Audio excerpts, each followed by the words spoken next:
Thank you, Mr. Speaker. Over the weekend, this House will find a solution to the impasse over the continuing resolution, sending over various options to the Senate to try to jumpstart negotiations, to work through an agreement to find a solution to keep our government funded. In the early hours of this morning, we finally said to the leader of the U.S. Senate, Harry Reid, let's find a way to meet face-to-face through a conference committee to negotiate a solution and avoid a government shutdown.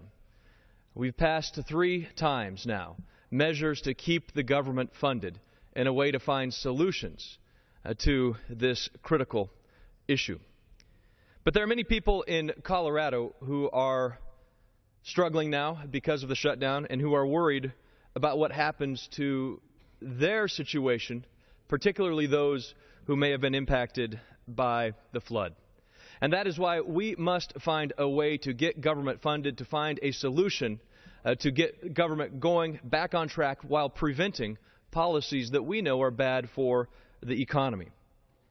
So let's work together and find solutions, but also at the same time ensuring certainty to people who are suffering from Colorado's greatest natural disaster.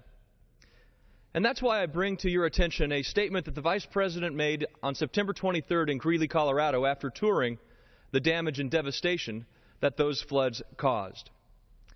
I stood 2 feet away from the Vice President of the United States as he addressed the people of Colorado and said this: none of the federal assistance that we're providing, none of it is going to be impacted, even if there is a government shutdown.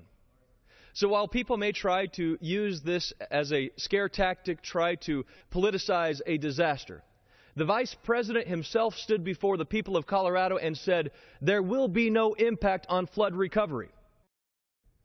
And yet we have seen in the newspaper, while people are trying to scare people to try to take away any kind of certainty that exists, but you can't take those words back. That's why I also sent a letter this morning to the White House, reminding the White House, Mr. Speaker, of the promise that the Vice President made to the people of Colorado.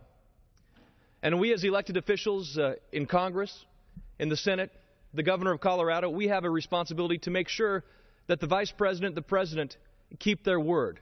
They're true to the people of Colorado.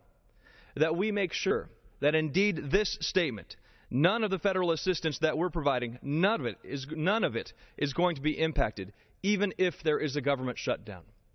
So while we work to resolve this issue before the government right now, while we work to make sure that policies are put in place to return to normal operations, we cannot let this be politicized.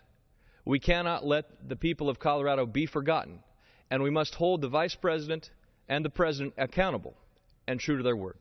Mr. Speaker, I would like to submit for the record the letter that I sent to the White House this morning, and also the statement in full of the Vice President's comments. With that, I yield back.